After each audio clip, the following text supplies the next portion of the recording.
Bonjour à tous et bienvenue sur l'épisode numéro 19 du podcast Démaillez-moi. Donc je me présente, je m'appelle Christelle, je suis une tricoteuse du nord-est de la France, plus précisément dans le sud de l'Alsace, et je suis ravie de vous retrouver aujourd'hui.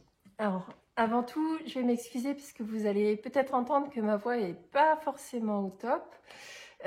Si elle monte un petit peu dans les aigus ou si elle se casse, j'espère que vous m'en voudrez pas trop. Je sors de quelques jours de petites difficultés. Donc aujourd'hui, avant de commencer par le programme, je vais peut-être vous expliquer. Donc sur cette chaîne, vous êtes sur une chaîne qui parle principalement de tricot, un tout petit peu de crochet. Donc je vous montre de manière très basique et standard comme beaucoup d'autres podcasteuses mes objets terminés, mes objets en cours. J'y inclus de temps en temps des petites capsules culture autour du monde de la laine, des fils, des fibres et des designers tricot de manière générale. Quoi d'autre? Vous pouvez me retrouver sur les réseaux sociaux Instagram et Ravelry sous le pseudo Démaillez-moi en un seul mot, et tout ce dont je vais vous parler pendant tout cet épisode, vous le retrouverez dans la barre de description qui est en dessous de cette vidéo. Si jamais j'oublie de vous mettre un lien, quel qu'il soit, n'oubliez pas de mettre un petit commentaire et je vous répondrai avec plaisir, et bien sûr j'inclurai le lien que j'ai oublié de mettre. Alors, avant de commencer et de vous parler du programme, alors oui, je suis contente de vous retrouver. Je suis de retour de vacances et blanche comme un linge. Donc, il y a une raison à ça. Donc, je suis partie effectivement au soleil. Je me suis dit chouette, l'Italie, Malte, l'Espagne, je vais faire plein de choses. Et ben que nenni. Deuxième jour d'embarquement, j'ai attrapé la gastro, j'ai enchaîné par une angine et ça a fini en une belle bronchite et qui finit par la voix que vous avez. Donc autant vous dire qu'avec avec toute cette panoplie, j'ai un peu fui le soleil, d'autant plus qu'on a eu des très grosses chaleurs sur l'île de Malte. On avait plus de 40 degrés, pas ou très peu de vent, donc j'ai cherché désespérément des coins d'ombre pour essayer de profiter sans être trop impacté. Vous m'aviez donné dans un épisode précédent, enfin dans les épisodes précédents, des adresses sur Barcelone. Alors j'étais toute heureuse de pouvoir aller visiter ces adresses et revenir avec quelques petits trésors de Barcelone. Ça n'a pas été le cas. Et ça, c'est totalement de ma faute. J'ai oublié, alors conseil à ceux qui le feront, que les horaires d'ouverture en Espagne ne sont pas tout à fait les mêmes que les horaires d'ouverture qu'on trouve en France métropolitaine ou dans des pays un peu plus dans le nord de l'Europe. Et je me suis dit, chouette, je descends du bateau, on prend le métro, on monte jusqu'à la boutique et le temps d'arriver sur place, on s'est dit on mange et puis on ira en début d'après-midi, sauf qu'à 14h, c'était bien sûr fermé. Ça réouvrait en fin d'après-midi, et sauf que le bateau, pour nous, repartait sur les coups de 18h et donc il fallait revenir. Donc c'était vraiment trop juste. C'est un petit peu une frustration de ma part et vous verrez que j'ai vengé ma frustration sur quelques acquisitions en rentrant. Donc voilà, au sommaire, de quoi je vais vous parler? Je vais vous parler d'un objet terminé. Que vous aviez vu en tout démarrage d'encours dans l'épisode précédent. Je vais vous parler de 4 acquisitions. 4 acquisitions, donc 2 de laine, enfin 2 de fibres, enfin une fibre et une laine. Un qui est relatif à pas des accessoires, mais un outillage pour le crochet notamment, suite à vos conseils, et un qui n'est absolument pas en lien avec de la laine, mais par contre qui va être à l'origine d'un des futurs projets que je mettrai sur mes aiguilles très prochainement. Ensuite, je vais vous parler de 2 objets quasi terminés qui sont au crochet. Donc je vais passer assez rapidement sur cette partie-là, puisque vous savez, moi je suis plutôt une tricoteuse qu'une crocheteuse et je fais le crochet vraiment en tant que débutante. Mais je suis assez fière de moi et je vais vous montrer. Bien sûr, c'est pas fini, mais ça vient. Ensuite, j'ai un objet semi-terminé. Alors, qui dit semi-terminé, c'est forcément une paire de chaussettes sur laquelle il y a une chaussette de terminée et je me bats contre le syndrome de la deuxième chaussette. Et après, je vous parlerai de 3 en cours, dont un que vous n'avez absolument pas vu, mais dont je vous avais parlé à l'épisode précédent. Je crois que c'est pas mal. J'espère que l'épisode ne sera pas trop long ni trop court. Je sais que généralement, quand je papote avec vous, il y en a pour une petite heure. Donc, je vais essayer de rester dans ces eaux-là parce que je trouve, en tout cas moi, quand je regarde les podcasts des autres podcasteuses, j'aime bien quand ça dure, on va dire, un peu plus de 45 minutes parce que ça me permet quand même de me poser. Mais pas 3 heures non plus parce que sinon j'ai du mal à me dégager 3 heures et je trouve qu'une heure, 1h15, voilà, entre 50 minutes et 1h20, c'est le temps idéal, en tout cas pour moi. Donc après, de toute façon, je ne saurais plus quoi vous dire. Donc voilà. Donc je vous propose de démarrer tout de suite. Et je vais voilà, de manière très basique et très standard, on va démarrer par les objets terminés.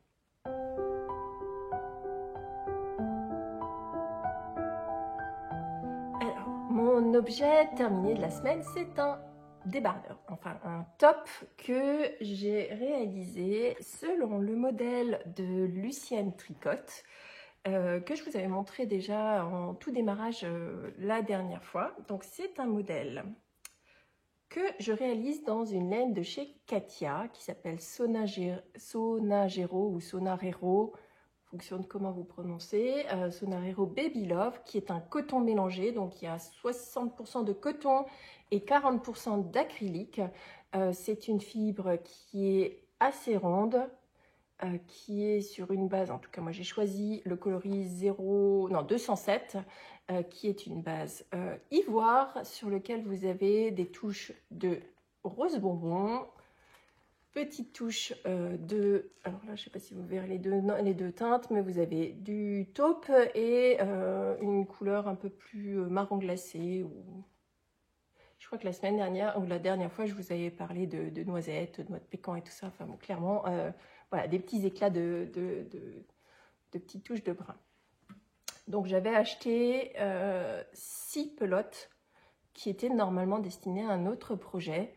Et puis j'avais tellement envie d'un débardeur, il faisait tellement chaud que je me suis dit il faut se lancer. Et donc je me suis lancée.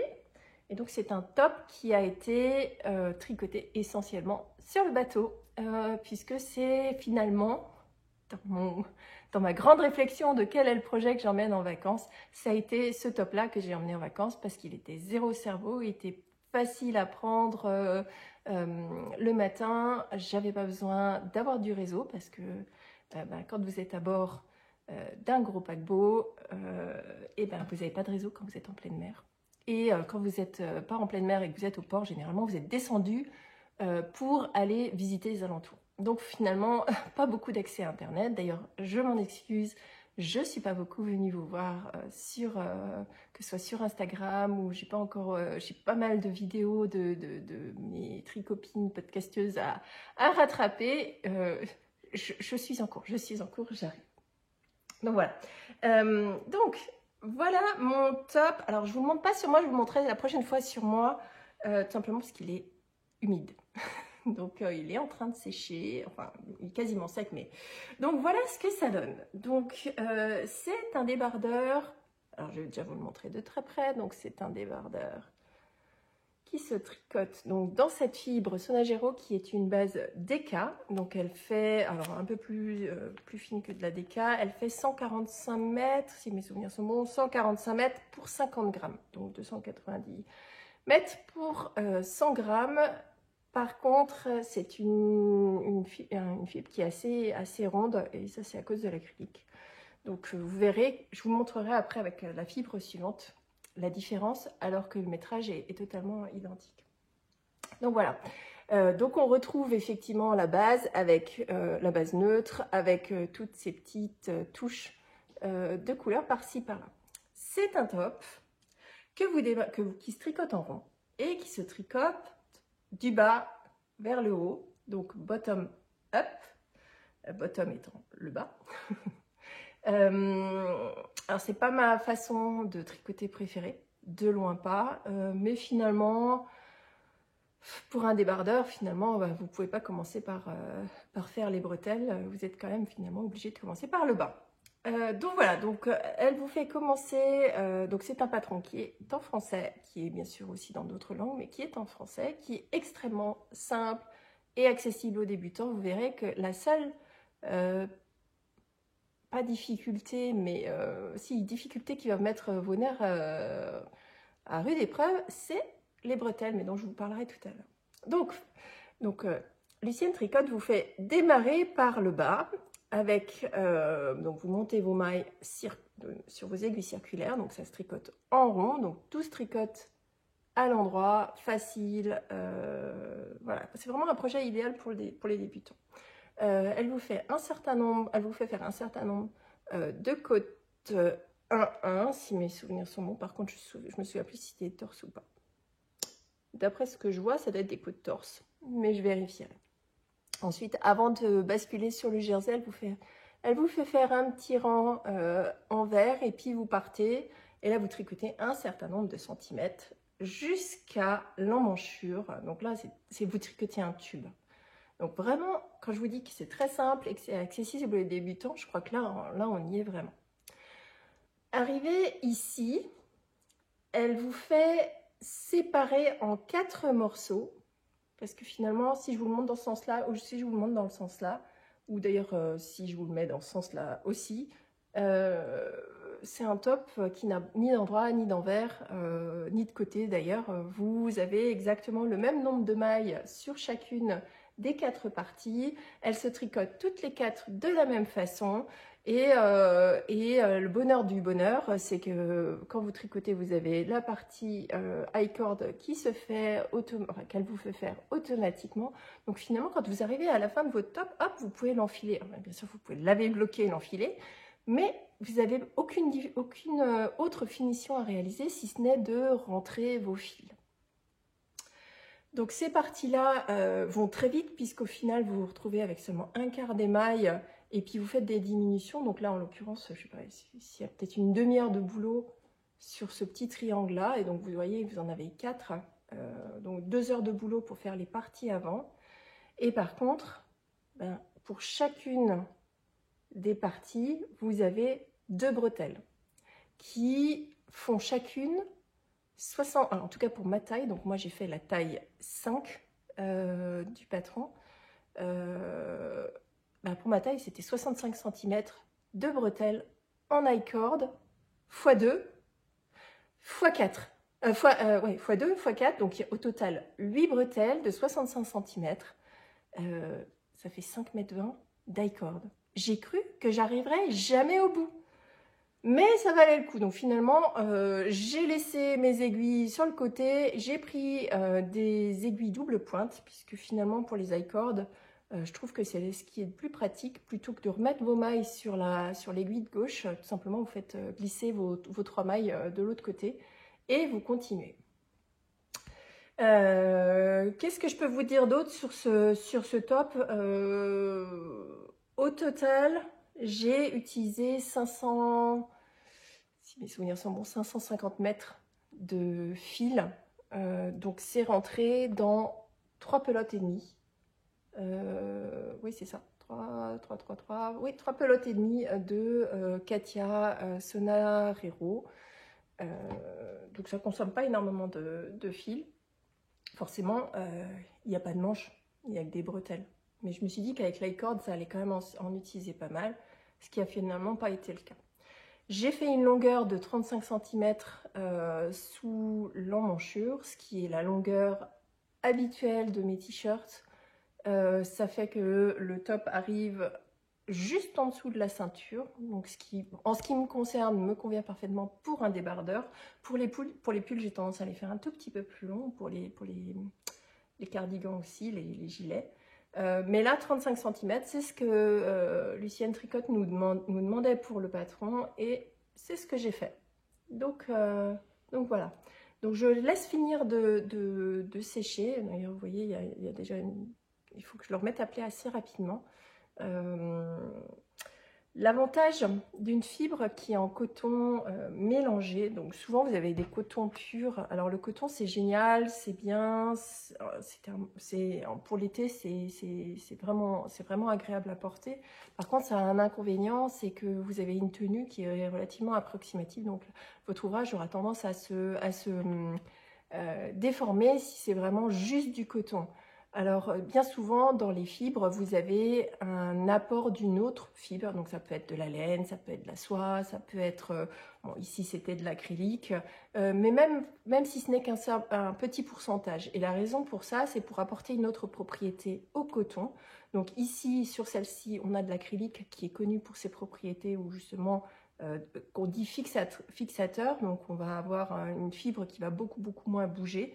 Et je vous confirme, au blocage, moi, ça n'a pas du tout bougé. Je veux dire, ça ne s'est ni allongé, ni élargi, ni quoi que ce soit. Alors que il m'est arrivé d'avoir des fibres en 100% coton, où quand j'ai bloqué, je me souviens avoir eu quelques noms d'oiseaux qui sont sortis quand il a fallu vraiment remettre l'ouvrage dans une taille acceptable, ou du moins pas totalement déformée. Alors ça peut être une addition de polyamide, ça peut être une addition d'autres fibres. Alors l'idéal c'est effectivement quand vous avez un coton et un lin ensemble, parce que là du coup vous êtes vraiment sur une fibre qui est extrêmement agréable à porter pour l'été. Donc voilà, j'ai pas grand chose à vous dire de plus, c'est un top qui est relativement simple. Je vous encourage, le patron est facile à lire. Voilà, j'aurais peut-être, en ce qui me concerne, peut-être le seul regret que j'ai, c'est que la fibre soit un tout petit peu épaisse. Et j'aurais peut-être voulu plutôt, si je devais le refaire, je le ferais dans une fibre, au lieu d'avoir un coton acrylique, peut-être un coton lin, pour avoir quelque chose d'un peu plus léger, parce que là on est vraiment sur du débardeur, sans bretelles, donc on est vraiment sur des grosses chaleurs. Et là, l'acrylique, c'est pas forcément génial quand on transpire. Donc voilà, pour mon premier objet terminé, et c'est d'ailleurs mon seul objet terminé de cette semaine. La prochaine fois, vous en aurez plus, parce que vous verrez, je suis pas mal avancée sur le reste. Donc, avant d'avancer sur le reste, et enfin du moins avant de vous parler du reste et des projets en cours, je vous propose de faire un petit point sur mes acquisitions, parce que vous verrez qu'il y a une de mes acquisitions qui est déjà dans un projet en cours.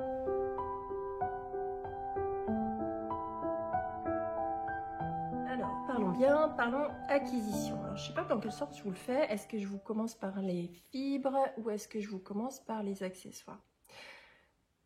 Bon, allez, je vais vous commencer par les accessoires. Comme ça, ce sera fait. Et après, je vous parle des fibres. Et après, je vous parle de ce qui est autre tricot, mais relatif au tricot. Bon, je suis désolée, j'ai l'impression que la luminosité change, mais il doit y avoir quelques petits nuages qui arrivent à l'extérieur.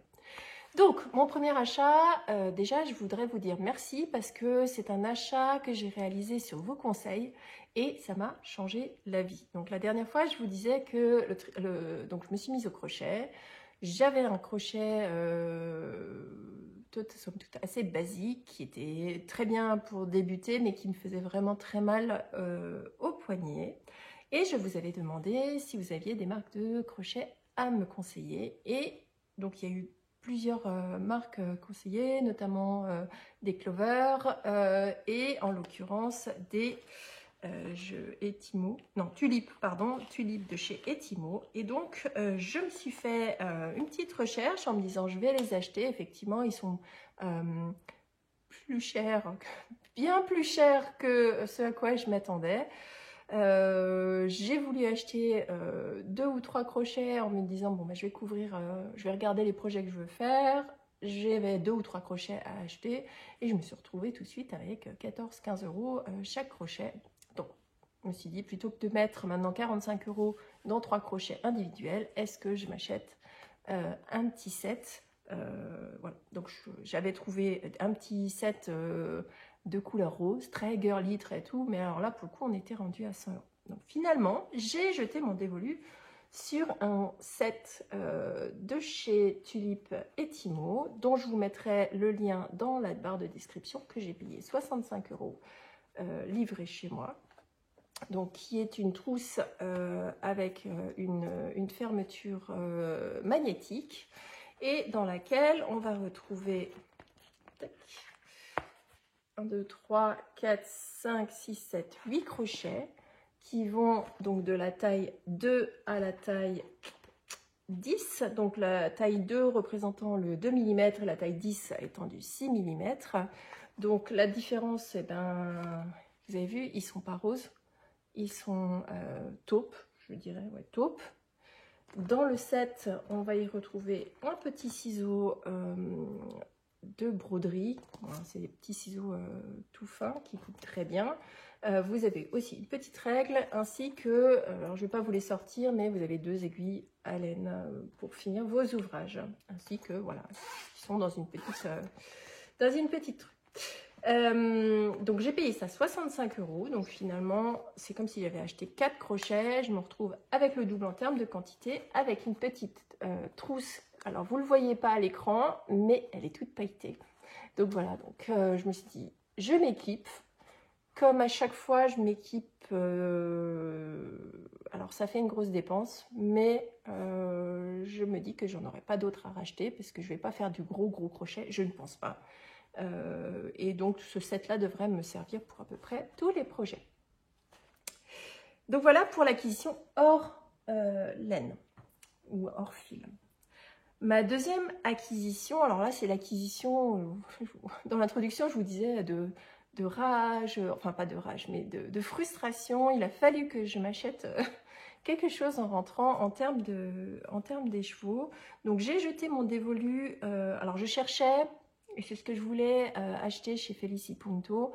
J'aime beaucoup son travail, en tout cas ce que j'ai vu sur le net, de travail de speckle, de travail de couleur. Donc j'ai cherché des écheveaux qui reprenaient un petit peu cet esprit. Et donc j'ai jeté mon dévolu chez Arco Iris Yarn. Donc c'est la première fois que j'y commande chez Zelle. Alors je me souviens plus comment elle s'appelle. Je me souviens plus. je regarderai. Et donc j'ai acheté 2 écheveaux. Sur une base aux surprises gris bleuté. Mais bon, vous me connaissez, moi j'aime beaucoup les couleurs froides.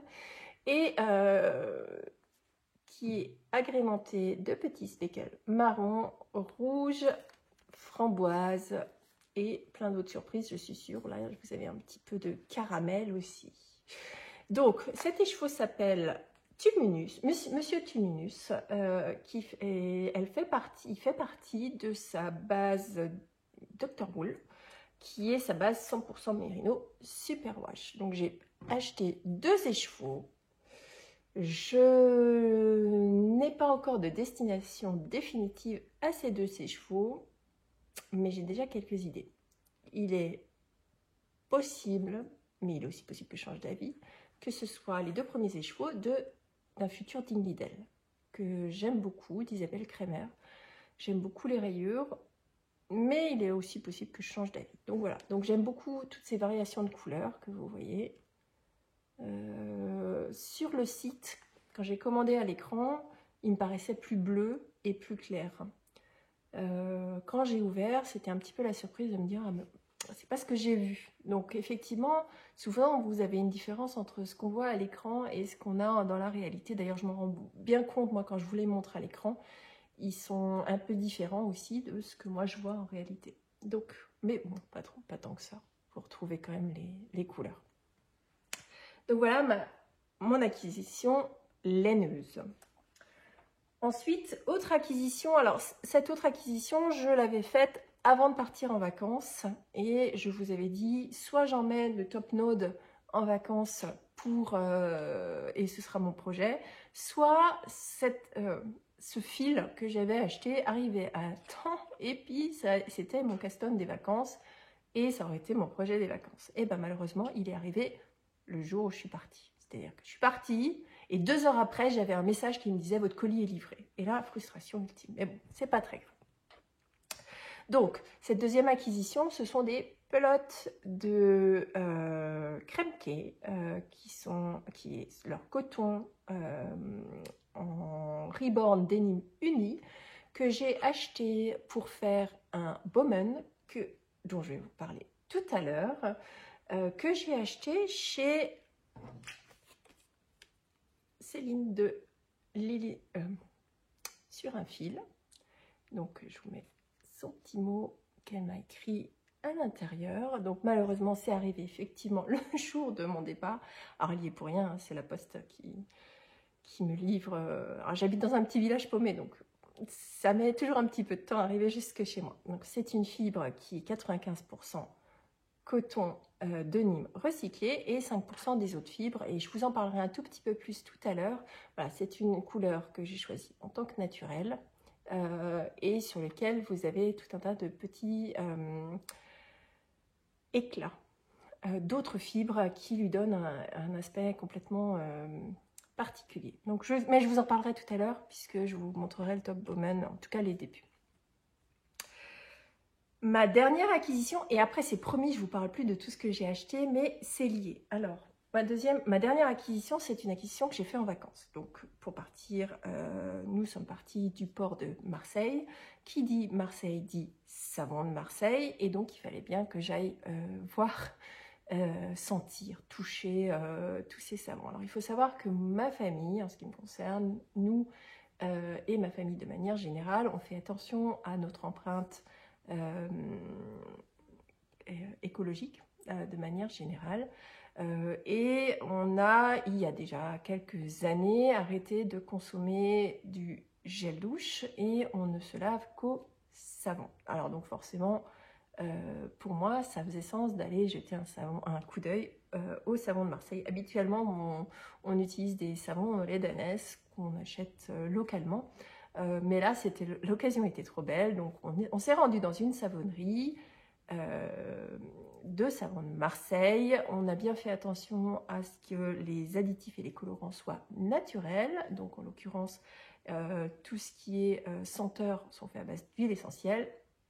Et donc tout le reste, voilà, on a choisi en fonction. Et donc pourquoi je vous parle de ça? Donc déjà je vous montre un petit peu. Donc j'ai trouvé un gros savon. Alors ça, je trouve ça génial parce que ça s'accroche dans la douche, et plutôt que d'avoir une savonnette qui se promène, vous venez et puis vous frottez votre lingette ou votre gant de toilette sur le savon, et puis donc voilà, ça vous fait un pain de savon.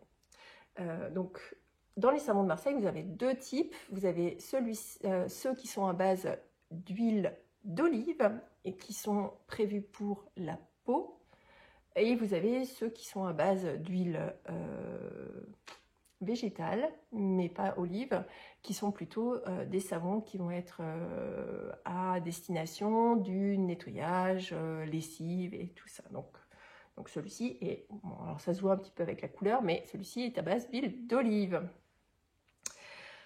Voilà, je vous fais un petit topo de ce que j'ai acheté comme senteur. Donc vous avez de la verveine, vous avez du pur olive, j'ai mon petit favori qui est aux huiles essentielles de violette. D'ailleurs, voilà, vous verrez, hein, violette, de la fleur de coton, donc de manière très neutre, et le dernier qui est au beurre de karité, en plus du savon.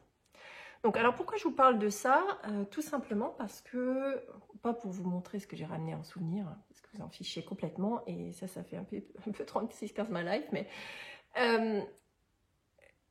pour utiliser du savon, vous pouvez soit vous utilisez votre savonnette et vous vous frottez directement avec le savon. Nous, on a l'habitude d'utiliser des lingettes ou effectivement de prendre le savon. Alors, si vous prenez le savon, ils font à vue d'œil.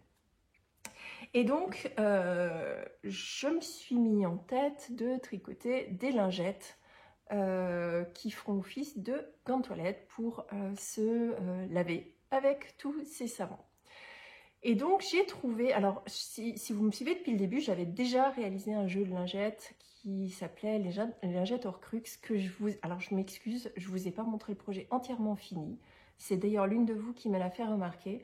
C'est un projet que j'ai déjà offert. Je vais voir si je peux le récupérer, juste le temps de vous le montrer, mais par contre c'est un projet qui sert énormément à la jeune fille qui justement s'en sert pour se laver. Donc voilà, donc j'avais réalisé tout un tas de petites lingettes qui sont à peu près grandes comme ça et qui font office en fait de gants de toilette. Et donc je vais en réaliser un certain nombre pour nous. Alors je ne vais pas faire des Harry Potter comme j'ai fait pour la jeune fille. Par contre, je suis tombée sur un magazine gratuit en ligne. Alors par contre, il est en anglais, mais je vous mettrai dans la barre de description. Donc c'est un magazine qui s'appelle Blocked, qui sort tous les 2 mois et dans lequel vous avez un certain nombre de patrons gratuits. Et alors vous avez des accessoires, des t-shirts, des bonnets, voilà, des mitaines et des choses comme ça. Et vous avez à chaque fois un carré, donc une lingette mystère.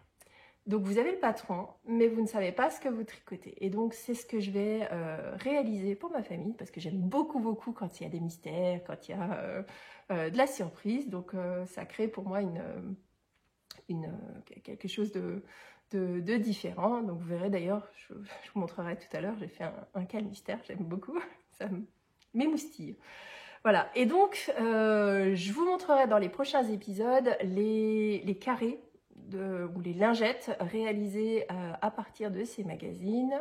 Je pense aussi réaliser quelques torchons et des choses comme ça, des choses qui utilisent du coton. Par contre, j'ai pas encore acheté les fibres de coton qui vont bien, donc je vais très certainement ce week-end aller faire un petit tour chez mes mertières locales pour vérifier si je peux trouver des petits cotons qui vont bien pour ces projets-là. Je m'arrête là pour les acquisitions ou pour les futurs projets. Je crois que j'en ai parlé un petit peu trop. J'espère que vous m'en voudrez pas trop et que vous continuerez à mettre des petits pouces en l'air. J'aime beaucoup quand vous mettez des petits pouces en l'air. Pas de pouces vers le bas. Hein. Ça me fait du mal. mais voilà, quand vous mettez des petits pouces ou des petits commentaires, j'adore. Donc voilà, on s'arrête là et donc on va tout de suite démarrer et je vais donc revenir sur cette fibre-là pour vous parler de mon premier projet en cours.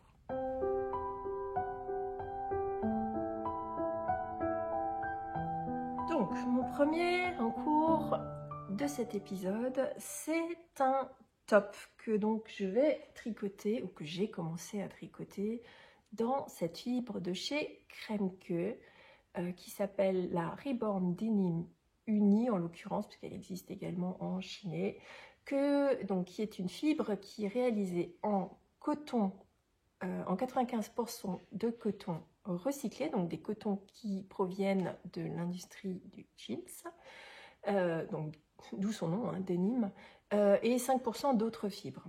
Alors, pourquoi elle me plaît cette fibre? Alors quand je l'ai reçue, très honnêtement, elle est un petit peu rêche comme beaucoup de coton.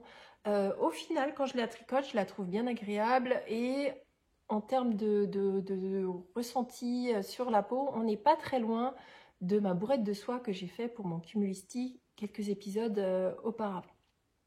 Donc ça c'est premier aspect. Finalement elle va bien hein, sur les aiguilles, elle glisse bien, elle est agréable à tricoter. Mais c'est vrai que la première fois que j'ai touché la peloche, je me suis dit oh là, c'est pas forcément le plus agréable. Alors pourquoi elle me plaît cette fibre? Parce qu'elle est faite en coton recyclé et notamment en denim recyclé. Alors vous allez me dire, je vais vous faire un petit peu de greenwashing. Alors, c'est pas, je suis désolée si c'est le cas, mais je voulais quand même attirer l'attention sur l'industrie du jeans parce que ces dénimes, ils sont à l'origine de beaucoup de choses. La première chose, c'est que pour fabriquer un jeans, de manière générale, généralement, ces jeans, ils parcourent, voilà, ils font le tour du monde. Puisque les principales usines sont au Malawi, au Bangladesh, en Chine et tout ça. Donc plutôt que de les faire réaliser localement, donc il y a quelques marques maintenant qui commencent à les réaliser localement, mais ils préfèrent les faire dans les pays très éloignés, très à bas coût, dans des conditions de fabrication qui sont absolument atroces pour les travailleurs. Mais voilà. Au-delà de ça, il faut savoir que quand la fibre est travaillée, généralement, pour des histoires de mode, le denim en lui-même, il est sablé. Donc c'est ce qui va lui donner cet effet usé que vous avez souvent sur les dénimes. Pour pouvoir sabler, comme son nom l'indique, on utilise du sable. Et dans le sable, il y a ce qu'on appelle de la silice. Et donc, la silice, ce sont des particules extrêmement fines, donc de la poussière, qui va rentrer dans les poumons des travailleurs qui travaillent dans ces ateliers-là et qui, pour 50% de ces travailleurs, développent des maladies et notamment une maladie qui s'appelle la silicose, qui est une maladie incurable et qui malheureusement est vraiment liée au processus de sablage de ces denim. Voilà, c'était la petite capsule, la petite attention, le petit côté greenwashing. Je crois que voilà, cet épisode-là, il sera vraiment très écolo. Je suis vraiment désolée pour ceux qui en veulent pas. Mais voilà. Alors, je sais plus ce que je voulais vous dire. Mais voilà, donc c'était une fibre recyclée qui permet de donner une deuxième vie à une fibre qui a été travaillée, surportée et qui est généralement pas forcément une bonne chose pour la planète. Mais donc le fait qu'il soit recyclé, pour moi, c'était un petit côté positif. Donc, j'arrête là pour le côté écolo, blablabla et tout ça. Donc, qu'est-ce que je fais avec cette fibre? Donc, je vais faire... Alors, j'ai commencé à faire le top Bowman de chez Lucienne Tricotte, dont vous avez entendu parler, je pense, partout. Parce que ce top, il est sorti il y a quelques temps et finalement, il a un succès fou. Alors forcément, donc vous l'avez vu sur la page de présentation, il a une forme légèrement oversize, un col V. Et si vous avez regardé mes précédents épisodes, j'ai tendance à beaucoup porter de col V. J'aime bien, moi je trouve que ça ouvre le visage et quand on a un petit peu de poitrine, beaucoup de poitrine comme moi, ça a tendance à vraiment, voilà, à dégager l'encolure, le visage, enfin, voilà. C'est plus facile à porter et c'est plus agréable aussi. Alors j'ai rien contre les cols ronds, j'en tricote aussi, j'ai rien contre les cols V, j'en tricote aussi. Mais j'ai une préférence pour les cols V. Et pourtant, c'est pas forcément le plus sympa à tricoter parce que vous êtes obligé de partir en aller-retour. Mais, donc ce top Bowman, il a une construction... Alors, déjà, je le fais dans le... Donc moi, je me suis inscrite. Sachez que si jamais vous faites le top Bowman et que vous voulez vous lancer, il y a un cal en cours. Et je vous mettrai le lien aussi dans la description. Donc, vous devez publier une première photo de votre top Bowman avant d'avoir rejoint sous les bras. Et vous verrez, je vais vous l'expliquer dans la description, et publier une photo de votre projet fini avant le 31 août pour pouvoir participer au CAL. Et donc, je ne me souviens plus qui c'est qui organise le CAL, mais je vous le mettrai dans la barre de description. Et donc, voilà où j'en suis. Eh bien, ça ne ressemble pas pour l'instant à un top, mais je vais vous l'approcher pour que vous puissiez voir un petit peu le détail. Donc, je vais vous le mettre déjà dans le bon sens, ce sera beaucoup plus agréable. Donc, c'est un top qui se tricote du haut vers le bas et il démarre à plat. Donc, ceci est le dos de mon Bowman avec la partie que vous voyez ici en point mousse, c'est la partie de l'encolure et la partie où il n'y a pas de point mousse et où c'est du jersey, ce sont les petites manchettes qui sont légèrement tombantes.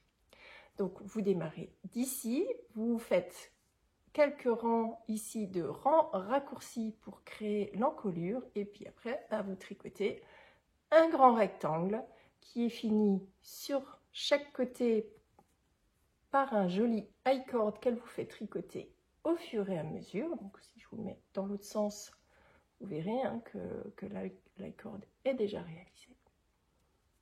Et donc ce sera directement la finition de votre manche. Donc quand vous aurez terminé, enfin quand j'aurai terminé de faire le corps, il me restera à rentrer un ou deux fils et je pourrai directement, enfin j'aurai pas de finition de relevage de mailles à faire à ce niveau-là. Donc je me suis arrêtée là volontairement pour vous expliquer, donc déjà vous montrer, ceci est ce qui me reste de ma première pelote. Donc grosso modo, il m'a fallu une pelote de crème-key pour faire la partie, cette partie-là, côté dos. La prochaine étape en ce qui me concerne, donc ici vous voyez j'ai un marqueur, c'est de relever des mailles sur cette partie de l'épaule et de repartir et donc finalement de tricoter cette partie ici en triangle qui va venir se rejoindre sur l'avant et venir également se rejoindre sous le dessous de la manche. Donc voilà où j'en suis sur ce Bowman de Lucienne Tricotte que je réalise dans une couleur naturelle. parce que je voulais un petit top, voilà, couleur un petit peu été, fraîche, un petit peu couleur lin finalement, lin très clair, hein, mais lin quand même. Donc voilà, je sais pas du bleu, pour celles qui disent que je tricote que du bleu. On n'est pas loin, on est sur du neutre, mais c'est pas du bleu cette fois-ci. Donc voilà pour mon premier projet en cours de la semaine. J'ai pas énormément de choses à vous dire, si ce n'est qu'il est assez facile à tricoter. Ben, vous êtes de l'aller-retour en rectangle. De manière générale, de ce que j'ai vu, hein, les patrons de Lucien Tricote, de manière générale, sont totalement accessibles aux débutants. Mais je vous en dirai plus la prochaine fois. Je pense que ce sera un des projets principaux sur lesquels je vais beaucoup travailler, parce que j'ai vraiment hâte de le porter, surtout qu'ils annoncent vraiment des très très grosses chaleurs de nouveau. Alors, je ne sais pas si c'est le cas chez vous, mais chez nous, on a nouveau 34 degrés. Et pourtant, je suis dans le nord-est de la France. Alors oui, on a l'habitude des grosses chaleurs, mais pas sur une période aussi longue. Mais bon, il faudra faire avec. Donc voilà pour mon premier objet en cours de la semaine. Et on passe à la suite.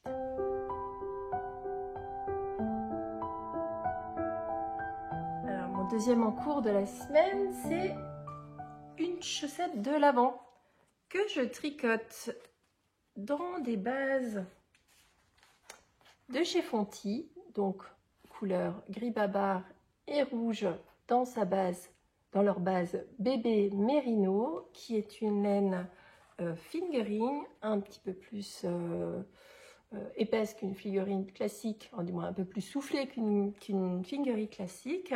Et chaque pelote fait 50 grammes pour 200 mètres, que j'ai associé avec une laine de chez Bergère de France dans leur gamme bébé Mérino 2.5 sur une couleur qui s'appelle écru bébé. Donc ce sont des laines que j'ai depuis très longtemps en stock. En tout cas pour la Bergère de France. Pour celle-ci, elles viennent de chez Madeleine, que j'avais commandé en ligne. Et donc avec ces laines, je fais la première de mes 4 chaussettes de l'avant. Donc si vous voulez savoir un peu plus pour ce projet-là, j'en ai parlé quelques épisodes.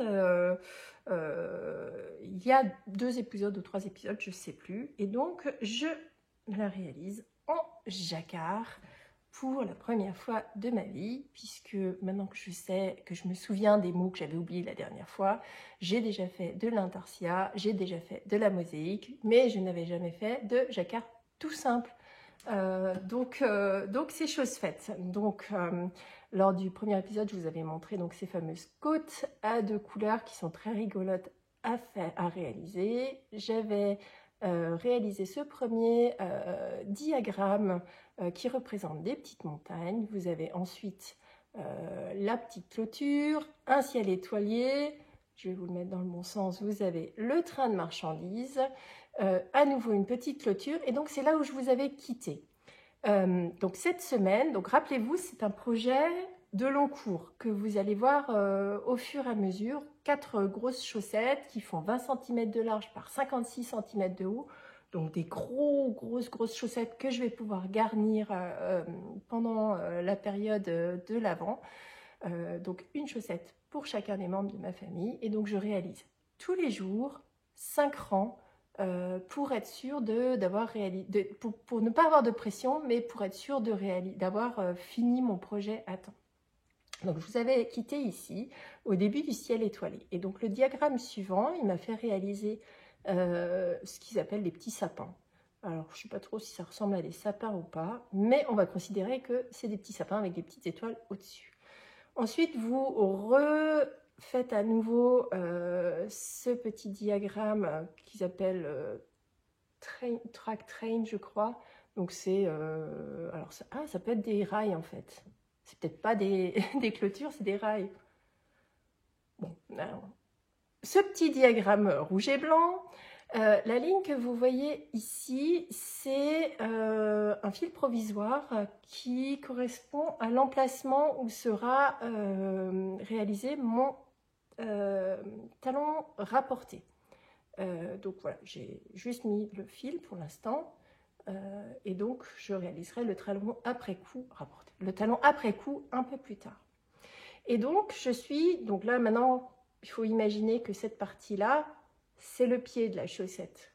Donc je suis en train de réaliser le dernier diagramme de jacquard. Donc logiquement, si tout se passe bien, demain, donc du coup pour vous dans 15 jours, vous le verrez seulement, je devrais avoir fini ce diagramme-là. Je sais qu'il y a encore un petit peu de rouge et la pointe de la chaussette. Et donc après, il faudra que je m'attaque au talon rapporté. Donc logiquement, il faut que je calcule le nombre de rangs, mais il est grandement possible que vous voyez une chaussette terminée la prochaine fois. Donc, c'est un modèle qui est proposé par Ursula Almeida, qui est derrière le pseudo She Thinks She Can sur Ravelry. Alors, elle propose au total 7 modèles différents de grandes chaussettes à garnir. Donc, c'est des chaussettes, vous savez, chez les Américains, vous voyez, d'ailleurs au Canada, je crois que c'est le cas aussi, elles sont suspendues sur le bord de la cheminée. Alors moi, j'ai une cheminée ronde et une cheminée métallique sur laquelle je peux absolument rien accrocher. Donc, il va falloir que je regarde où est-ce qu'il faut que je l'accroche. Voilà. Donc, elle a 7 designs différents. Donc, moi, j'en ai choisi 4. Que je vous ferai découvrir au fur et à mesure. Alors l'avantage, c'est que finalement, vous pouvez les mixer entre elles, puisque dans chacun des modèles, vous avez un diagramme là, rouge et blanc avec un autre motif. Vous avez différentes grilles pour les différentes décorations.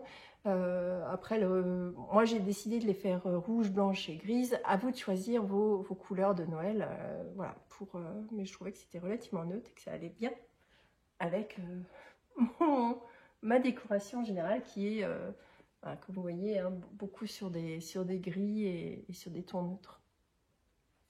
Donc voilà pour l'avancée de cette chaussette de l'avant. Certainement que je vous montrerai aussi dans le prochain épisode mon choix de doublure parce que j'ai l'intention effectivement de doubler ces chaussettes et la raison c'est en fait comme c'est un jacquard, vous avez quand même un certain nombre de fils que j'ai fait suivre sur l'arrière, mais je voudrais éviter, comme c'est des chaussettes que je vais garnir un petit peu chaque jour, que en mettant les objets à l'intérieur ou en les retirant pour les membres de ma famille, ils puissent attraper un fil. Donc je pense que je vais doubler les chaussettes, donc il va falloir maintenant que je réfléchisse à quel est le tissu avec lequel je vais doubler la chaussette. Mais je vous en dirai plus la prochaine fois. Donc voilà pour ce deuxième projet en cours qui avance doucement mais sûrement. Alors je suis très contente de l'organisation que je vous avais décrit lors de l'épisode précédent parce que vraiment j'ai plus aucune pression sur ce projet-là. Je sais que j'y arriverai. 5 rangs par jour, alors c'est des rangs qui font 120 mailles, donc 5 rangs de 120 mailles, c'est fait une petite demi-heure, c'est fait, même pas, ça va vite et j'ai vraiment l'impression d'avancer, mais comme si de rien n'était. Donc voilà pour ce deuxième projet de la semaine. Avant de passer au projet suivant, donc j'en ai encore 4. En fait, j'avais beaucoup de choses à vous dire cette semaine, mais donc j'ai encore 4 projets.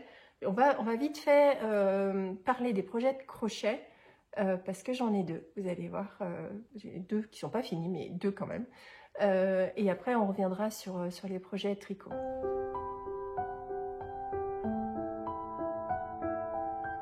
Alors, je vais vous parler des 2 projets crochet en même temps, l'un derrière l'autre. Je ne vais pas vous faire une séparation pour le projet numéro 1 et une séparation pour le projet numéro 2 parce que je ne suis pas encore très à l'aise pour vous décrire les projets crochet que je réalise. Donc, projet crochet numéro 1, c'est le petit koala de chez DIY Fluffy dont je vous avais déjà montré la tête la dernière fois. Donc, comme vous pouvez le constater, je n'ai pas encore corrigé l'histoire des oreilles. Vous avez été extrêmement nombreuses à me dire « touche pas, c'est pas grave, vaut mieux le laisser comme ça, même s'il n'est pas parfait, plutôt que de faire une bêtise et de couper malencontreusement. » Donc, je n'ai pas encore décidé, mais il y a de grandes chances qu'effectivement, il reste comme ça. Ou alors c'est vraiment assez difficile à retrouver mes fils. Donc bon, finalement, ce sera peut-être l'imperfection du premier projet.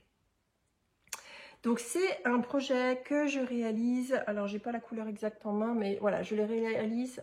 Est-ce que j'arrive à vous le montrer sans que ça brille? Non. Donc sur des cotons de chez Ricorumi, qui est leur coton spécial pour amigurumi, qui est vraiment bien. Moi j'aime beaucoup travailler, voilà, c'est un coton qui se dédouble pas, qui est facile à crocheter. En tout cas, en tant que crocheteuse débutante, je le trouve facile à crocheter. Mon avis vaut ce qu'il vaut. Hein. Voilà. Donc une fois que j'avais réalisé la tête, il a fallu réaliser le reste. Et là, maintenant, je vais vous montrer ça en petits morceaux. Parce qu'il me reste encore à coudre. Donc, alors il y a des fils de partout. Hein. Donc j'ai réalisé la petite salopette, donc le corps, ainsi que la salopette du petit koala qu'il faut que je remplisse, enfin que je rembourre, et sur lesquels va venir se rajouter une petite poche à l'avant, des petites bretelles sur chacun des côtés. Donc sur le modèle, il y a normalement un bouton. Je pense que je vais plutôt mettre des yeux de sécurité parce que c'est pour un bébé, du moins pour un petit enfant. Et donc je voudrais éviter qu'il y ait un accident. Donc voilà. Il faut aussi que je lui rajoute des bras. Hop, on va enlever ce fil. Voilà, donc des bras. Hop. Au bout des bras, comme c'est un koala, il va manger des petites feuilles. Donc, comme vous pouvez le voir, j'ai plein de petits morceaux. Et en fait, je suis un petit peu dans la procrastination. Je sais qu'il faut que je couse. Mais comme je me suis loupée sur ma tête, j'ai un petit peu de mal à me lancer. Donc là, il va falloir vraiment que je me motive en me disant, allez, vas-y, tu peux y aller, tu vas y arriver, lance-toi. De toute façon, si c'est pas bien fait, c'est pas grave, j'en ferai un autre. Maintenant que j'ai la technique pour crocheter, ça va beaucoup mieux, c'est beaucoup plus facile avec mes nouveaux crochets. J'ai plus mal à la main. Donc, encore une fois, merci à vous pour ces conseils. Voilà, donc il y a aussi une petite queue qui est à l'arrière. Donc, vous voyez, tous les fils sont là hein, pour tout coudre, mais j'ai simplement une crise de procrastination aiguë ou tout simplement la peur de me lancer. Mais c'est pas grave, tout est prêt. Donc, le jour où je me lance en couture, ben, je sais que le soir même, il y aura un petit koala fini et habillé. Donc ça, c'est le premier projet. Et donc, comme j'étais en mode procrastination aiguë et que j'ai vu passer sur l'Instagram de Mel et Aline un cal mystère d'un projet au crochet, je me suis dit, allez, lance-toi. De toute façon, tu es à l'arrêt sur tes projets crochet. De toute façon, tu n'as rien à perdre. Donc, c'est pour celles qui suivent le podcast ou le vlog de l'eau demoiselle. Elle a fait récemment 2 petites figurines de chez Mel et Aline. C'était une abeille et une coccinelle qu'elle a offert après à l'un des parents d'un enfant. Et en fait, c'est la même designeuse. Donc, si vous allez sur son Instagram, vous avez chaque indice avec l'indice à crocheter, le patron. Et si vous n'allez pas jusqu'au bout, en fait, vous ne savez pas ce que vous avez crocheté. Donc, c'est très bien fait. Vous avez, voilà, première diapositive, le nom de l'indice. Le deuxième, elle vous reprend les explications ainsi que les points. La troisième diapositive, vous avez le patron en français, en allemand, en anglais. Et la quatrième diapositive, ce sera le résultat de ce que vous avez crocheté. Donc, si vous voulez le faire en mystère, n'allez pas jusqu'à la dernière. Vous pouvez le réaliser, c'est gratuit en plus. Donc, c'est très bien. Donc, si jamais vous décidez de faire ce cal mystère, merci de ne pas regarder ce que je vais vous montrer maintenant, parce que par contre, je vais vous montrer ce que j'ai fait. Donc voilà, pendant les 2-3 prochaines minutes, merci de ne pas regarder mes petites avancées. Moi, j'ai pas fini, donc vous verrez pas ce que c'est, mais je suis pas mal avancée. Donc, premier indice, donc c'est pareil, hein, je tricote en Ricorumi, différentes couleurs, Mel et Aline, elle nous a carrément fait une liste avec le numéro des couleurs de chez Ricorumi, donc c'était facile. Moi j'ai fait quelques modifications parce que je n'avais pas ce qu'il fallait dans mes faibles stocks de couleurs, mais voilà. Donc, le premier indice, en fait, elle vous fait elle vous fait crocheter une boule à peu près jusque ce niveau-là. Donc, une boule toute blanche. Donc là, autant vous dire qu'on était dans le mystère complet parce que finalement, tous les amigurumi démarrent par une boule qui peut être une tête, voilà. Par contre, on était sur du blanc. Deuxième indice. Et là, on part, moi je suis partie sur une couleur, alors qu'elle appelle mastic, mais voilà, moi c'était la couleur la plus proche que j'avais. Et donc, on a tricoté, alors au début, je pensais que c'était des petits gants, mais ça peut être effectivement des petites ailes ou des petites pattes, ou voilà. Voilà, donc, et ça c'est 2 fois, donc ça ressemble à des micro-paniers. Mais comme elle nous les fait aplatir, et coudre, moi je ne les ai pas encore cousus, donc vous voyez, non, je suis dans la procrastination jusqu'au bout. Même les petits morceaux comme ça, je ne les ai pas cousus. Je crois que j'ai été traumatisée, mais bon. Donc voilà le deuxième indice. Le troisième indice, alors un indice que j'ai un petit peu pesté à faire, c'est, par contre j'aime beaucoup le rendu, une bouée. Une bouée avec différentes couleurs. Donc c'est très rigolo à faire, c'est assez rapide. Donc elle l'avait réalisé en blanc et en orange peps. Moi j'avais pas d'orange peps, donc je suis partie sur une couleur un peu brique. Et donc finalement ça rend bien aussi. Donc voilà le troisième indice. Donc voilà, donc si je reprends, hein, on avait des petites ailes ou des petits gants, on avait une tête et une bouée. Donc on était déjà sur le thème de la mer. Indice suivant, alors je ne sais plus lequel est lequel. Je crois que celui-ci était en premier. L'indice suivant, alors moi il me manque un petit bout. J'ai pas encore mis le pompon au-dessus. Donc c'était un petit chapeau. Et donc là elle vous donne 2 variations. Donc soit vous avez un petit chapeau qui ressemble à un chapeau de marin. Donc, ou alors vous avez le chapeau féminin qui fait un peu chapeau de paille avec des petits volants autour qui étaient en rose. J'avais pas de rose. Comme j'ai beaucoup de bleu, j'ai fait celui avec le bleu. Et donc il faut que je lui rajoute un petit pompon pour faire un petit bonnet de marin. Donc voilà. L'indice suivant, et je suis pas loin de la fin de ce que moi j'ai réalisé, c'est une étoile de mer. Donc alors ça par contre j'ai trouvé ça très très rigolo à faire. Donc moi je l'ai fait jaune, elle l'avait fait néon pop. Je pense que je vais en faire plusieurs en fonction de ce que ça donnera à la fin, puisque j'ai lutté vraiment activement pour éviter d'aller voir ce que donnait le projet à la fin. Donc je sais toujours pas ce que c'est. Mais je pense que je vais me faire spoiler. Il faut que je me dépêche de finir. Donc voilà la petite étoile de mer. Alors ça c'est fait en, je sais pas, 5 minutes peut-être. En tant que crocheteuse débutante, c'est fait en 5 minutes. Donc certainement que j'en ferai d'autres. Et je me demande même si je vais pas faire une petite guirlande avec plein d'étoiles. Bon bref. Donc voilà où j'en suis. Et donc, le dernier indice, donc, le premier indice, elle vous l'avait fait arrêter à ce niveau-là, donc qui ressemble en fait au cou du personnage qu'on est en train de réaliser. Et donc, le dernier indice, c'est celui que je suis en train de réaliser. Et donc, on repart, voilà, on réélargit sous la tête, je suppose, ou sous le corps, j'en sais rien, la tête, je suppose. On réélargit en blanc. Et donc, je sais que je suis quasiment à la fin, puisque le dernier indice qui correspond à la couture et à la décoration, c'est celui qui est sorti mercredi, donc on est jeudi, donc hier, enfin avant-hier pour vous, puisque faut quand même que je vous montre le podcast avant de vous le publier.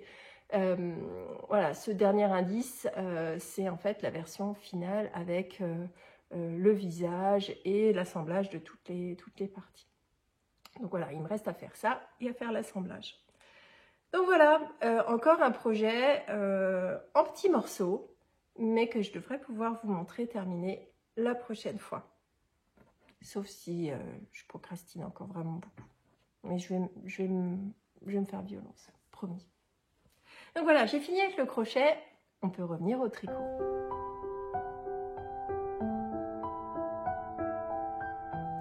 Alors, mon encours suivant, c'est une étole, écharpe, écharpe large, wrap, comme vous voulez, vous l'appelez comme vous voulez. C'est un projet qui s'appelle Loose Ends de chez Jennifer Weissman, que je réalise dans une laine de chez Along avec Anna dans son coloris colombe. Et donc c'est sa base, je sais plus, mérino tout simplement. Voilà, j'ai oublié mon cerveau en vacances. Donc voilà, coloris colombe. Et dans un set de mini, là, de chez Pipin Yarn, qui est une petite boutique anglaise sur Etsy, sur lesquelles j'utilise un dégradé de bleu, qui commence à être un petit peu vache maigre, mais voilà, parce que j'avance. Donc du plus clair au plus foncé. Un dégradé de 5 bleus que j'ai pris, donc son set à elle, du moins lorsque je l'ai reçu, il en avait 8, mais je n'en ai utilisé que 5 pour avoir quand même voilà, un peu plus de visibilité sur le set. Donc, hop, que je vous montre où j'en suis. Alors, c'est un projet que j'adore tricoter. J'adore parce qu'il est très rythmé. Il est déjà très facile à tricoter. Il est très rythmé. Il est sur 115 mailles de largeur, donc chaque rang est assez court. Vous ennuyez jamais parce que soit vous changez de texture, soit vous changez de couleur, soit vous changez, un coup vous avez du jersey, un coup vous avez du point mousse, et puis vous commencez au milieu de l'écharpe, enfin bon bref, que du, voilà, bien sympathique, voilà. Donc quand je vous avais quitté la dernière fois, j'avais démarré cette partie-là qui s'appelle les Slip Stitch Column. Donc, allez, je vous refais le truc depuis le départ. Donc, c'est un wrap que vous démarrez par le côté, par le centre, où vous tricotez d'abord une grosse partie de triangle, donc ce triangle blanc et ce triangle bleu. Puis, vous faites une deuxième fois la même chose, vous faites votre deuxième triangle blanc augmenté du triangle bleu. Vous venez rejoindre les deux en dessous et ensuite, vous tricotez vers le bas. Vous incorporez vos différents mini. Donc moi j'ai choisi de le faire en dégradé, mais vous pouvez très facilement choisir n'importe quelle couleur de vos restes. Je vous avais fait le détail de ce qu'il vous faut. Il vous faut une fois 20 grammes, une fois 15, une fois 10, une fois 5 et une fois 2 grammes. Donc là vous pouvez vraiment écluser tous vos restes. Donc faites-vous plaisir, hein, voilà. Donc là, vous avez une alternance effectivement de texture. Ensuite, vous avez des changements de couleur. Ensuite, vous avez une partie, hop, je vais y arriver, je sais pas, c'est pas facile à vous montrer, de slip stitch là, donc avec un petit rappel à la technique que j'avais utilisée, enfin du moins que vous retrouvez sur le châle Lunae. Simplement un peu plus simple puisque vous avez vraiment juste une... Voilà, c'est toujours la même chose. Hein. Quand vous arrivez à la fin, vous réincorporez de la couleur avec un dégradé. Donc en ce qui me concerne, est parti du plus clair au plus foncé qui est revenu vers le plus clair. Et alors cette partie-là, ce triangle, il est rigolo mais assez délicat à réaliser puisque finalement vous coupez votre fil à chaque fois que vous faites un rang au début et à la fin.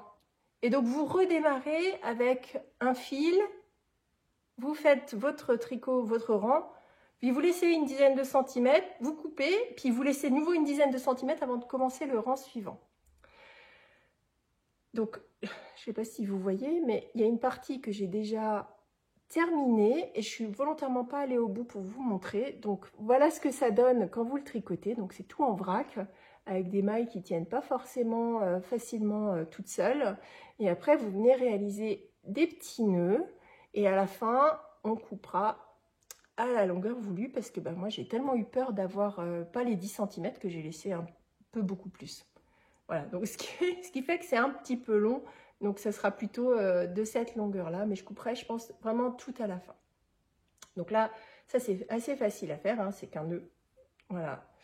Et donc, une fois que vous avez réalisé ce premier côté, vous revenez au milieu. Donc le milieu qui était ici. Et puis ben, vous repartez dans l'autre sens. Et vous refaites une deuxième fois tout ça de l'autre côté. Alors vous allez me dire, il paraît petit. Effectivement, il paraît tout petit. Mais c'est du point mousse. Donc ça va énormément s'étendre au blocage. Là, je l'avais vu moi sur le châle, pas le Lunae, le Ligna, je crois que je vous ai dit Lunae avant, le Ligna de Bérangère Caillot, qui était en point mousse. Et lorsque je l'ai bloqué, il s'est vraiment révélé dans toute sa longueur. Donc ce sera certainement le cas aussi sur cette étole, ou cette écharpe, ou ce wrap, comme vous voulez. Hein, voilà. Donc voilà où j'en suis. Donc, je voulais vous montrer aussi à la jonction entre les différents points. Donc, vous inquiétez pas, il y a un trou, c'est normal. C'est pas parce que j'ai fait une erreur.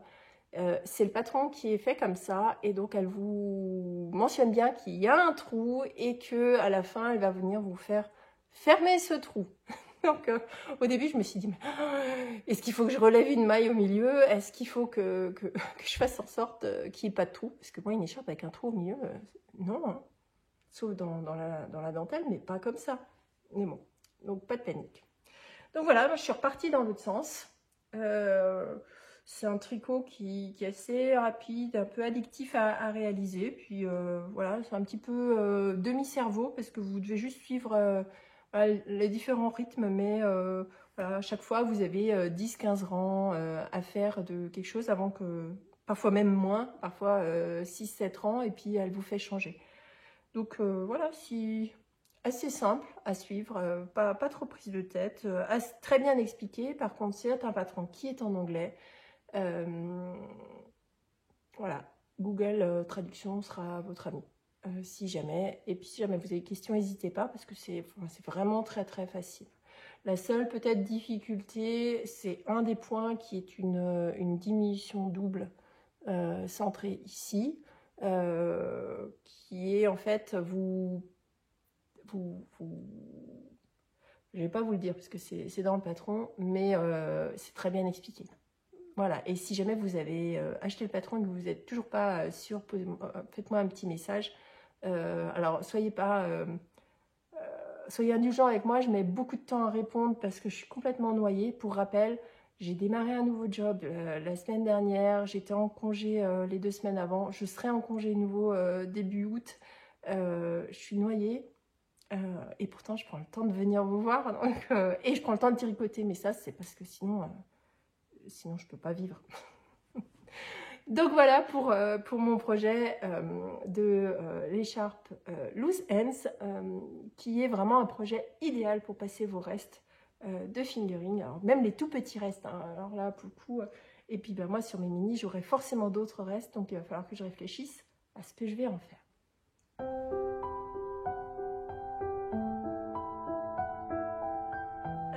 Au bout de l'épisode avec mon dernier projet qui est un projet semi-fini, qui est un... Alors je ne vais plus pouvoir vous montrer les chevaux parce que je l'ai bobiné, mais je vais vous montrer le deuxième écheveau donc, de chez Marion, de chez Laine Vilaine, qui est encore un fade, encore un dégradé, qui s'appelait Ciel étoilé. J'ai plus l'étiquette, je ne sais pas ce que j'en ai fait.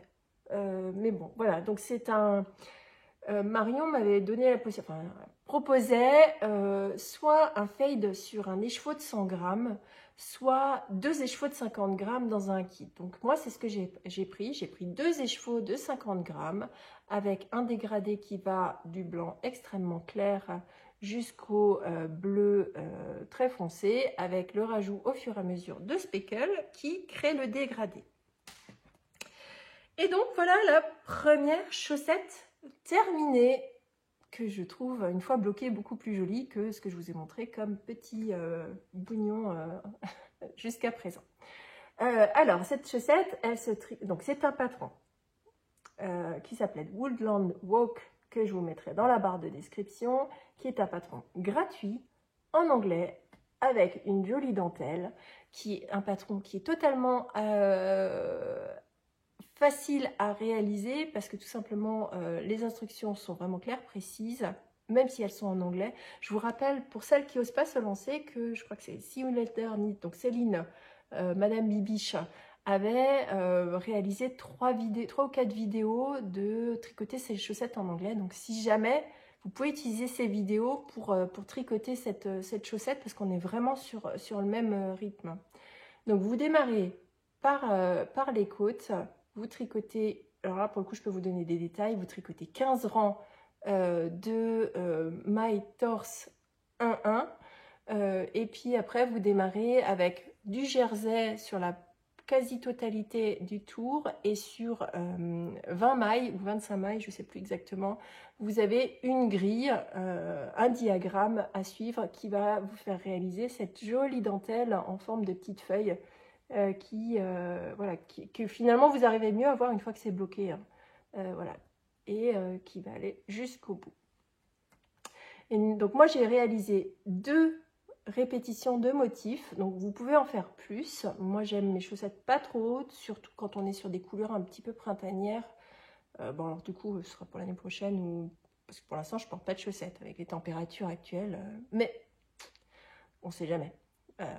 Peut-être en septembre, on ne sait pas. Donc moi j'ai fait deux répétitions, vous pouvez en faire une troisième, ça vous fera une tige un peu plus haute. Ensuite vous avez un talon en œil de perdrix. La seule modification que j'ai réalisée moi c'est ici, où elle vous fait normalement 3 mailles envers, puis le talon, et moi j'ai fait une maille glissée, 2 mailles envers, puis le talon, uniquement pour avoir une facilité de relevage de mailles ici, tout simplement parce que moi je préfère relever mes mailles dans une maille glissée plutôt que dans une maille envers qui va faire une petite boule et je trouve ça trop difficile de relever. Donc ensuite vous faites vos diminutions au niveau du coup de pied et vous continuez à tricoter en jersey sur le dessus et sur l'intérieur du pied et le même diagramme qui continue jusqu'au niveau des orteils. Quand vous avez la longueur nécessaire par rapport à votre pointure, vous réalisez des diminutions au niveau des orteils. Donc, très bien expliqué, même si c'est en anglais, et puis c'est gratuit. Alors, si vous voulez vous lancer sur des chaussettes en anglais, n'hésitez pas, c'est un patron gratuit, donc vous n'avez vraiment rien à perdre, si ce n'est de détricoter, si jamais vous y arrivez pas. Mais encore une fois, aidez-vous des vidéos de Céline, ça ira très bien. Donc je vous disais que c'était 2 échevaux de 50 grammes, et donc voilà ce qui me reste de mon écheveau. Donc finalement, la partie centrale qui était le bleu le plus foncé, je ne l'ai pas utilisé. J'ai un reste de 22 grammes sur mon écheveau de 50. Donc j'ai utilisé pour cette chaussette 28 grammes. Ce qui fait que j'ai bien l'intention de réaliser sur ma deuxième chaussette, parce que je me suis dit, il faut que je monte tout de suite cette deuxième chaussette sur mes aiguilles, sinon elle va souffrir du syndrome de la deuxième chaussette. Donc voilà, donc j'ai bien l'intention de faire de la même chose, vraiment exactement la même pour la deuxième chaussette. Donc il me restera 2, on va dire, bleus, qui devraient être aussi un petit peu en fade. 2 écheveaux identiques, et je pense que je vais utiliser ces 2 restes avec un blanc et que je vais peut-être réaliser des sockets. J'ai vu passer des jolies sockets rayées, je crois que c'est Uni to Learn qui les a publiés. Faut que je regarde. Ou chez Lysandre peut-être, il y en a aussi. Donc je vais regarder ce que je peux trouver pour réaliser ces 2 restes, pour utiliser ces 2 restes. Parce que là, 22 grammes, je peux réaliser une socket avec sans problème. 22 grammes x 2, 44 grammes, ça fera une paire de sockets. Donc voilà pour ce projet qui s'appelle Woodland Walk. Alors je ne vous les montrerai plus. La prochaine fois que vous les verrez, ce sera la paire complète. Donc maintenant vous avez l'habitude, hein, je vous montre mes projets, parce que j'en ai plein d'autres en attente, ou du moins qui avancent aussi dans l'ombre. et que vous ne voyez pas. Mais je reviens vous les montrer uniquement si j'ai des choses à vous dire. Voilà, celle-ci, comme je vous ai déjà tout expliqué, la chaussette, je vous ai parlé de la laine, je vous ai parlé du modèle. Je ne vais pas vous refaire la deuxième chaussette en vous expliquant « je suis arrivée là, je suis arrivée là, je suis arrivée là ». Je vous montrerai une fois que c'est terminé. Donc celle-ci, vous ne la verrez plus. Vous n'en entendrez plus parler jusqu'à ce qu'elle soit terminée. Et donc voilà, j'ai fini pour aujourd'hui sur les projets en cours. Je crois que ça suffit.